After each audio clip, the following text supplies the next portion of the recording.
राजा, साधु और समय का रहस्य। बहुत समय पहले की बात है।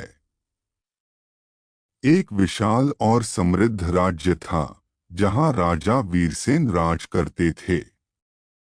राजा न्यायप्रिय थे, लेकिन उन्हें एक बात का बड़ा घमंड था। उन्हें लगता था कि समय और भाग्य दोनों उनके वश में हैं। एक दिन दरबार में एक बूढ़ा साधु आया। उसके वस्त्र फटे थे, लेकिन आंखों में गहरी चमक थी। साधु ने राजा से कहा, महाराज, जो समय को छोटा समझता है, समय उसे छोटा कर देता है। राजा हंस पड़े। बोले, मैं राजा हूं। समय भी मेरे आदेश से चलता है। साधु मुस्कराया और बोला, यदि ऐसा है तो कल सूरज को एक घड़ी पहले उगा दीजिए। राजा क्रोधित हो गया और साधु को कारागार में डालने का आदेश दे दिया। समय का खेल। उसी रात राजा ने स्वप्न देखा। सपने में वह उसी कारागार में कैद था। न कोई सेवक, न कोई सैनिक। दिन बीतते गए, राजा बूढ़ा हो गया।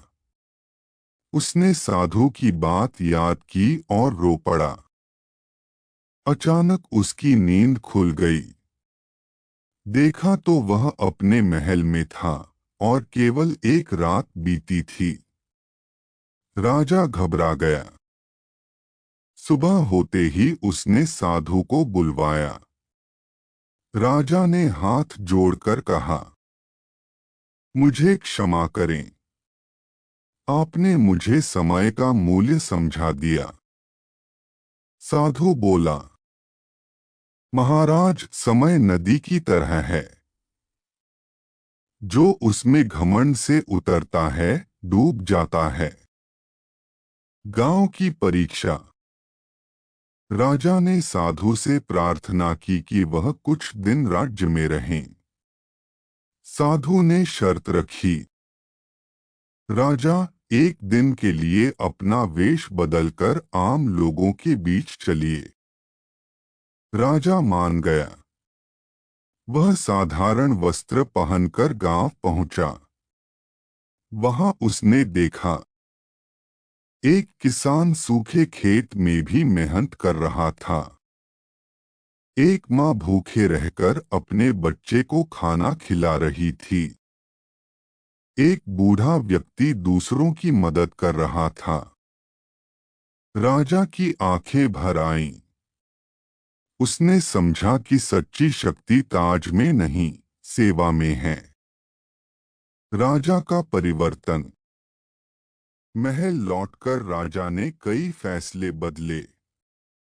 कर कम किए, अनाज के भंडार खोले और हर निर्णय में समय और लोगों की भलाई को महत्व दिया।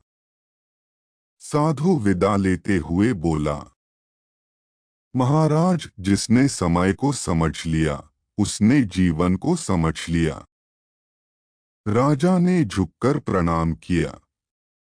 उस दिन से राजा वीरसेन को लोग समय का सम्मान करने वाला राजा कहने लगे। सीख। घमंड क्षणिक है, समय अटल है, और सच्चा राजा वही है जो समय और लोगों दोनों का सम्मान करे। Thanks for watching. ऐसे और भी वीडियो देखने के लिए चैनल को सब्सक्राइब जरूर करें और अपने मित्रों के साथ शेयर जरूर करें।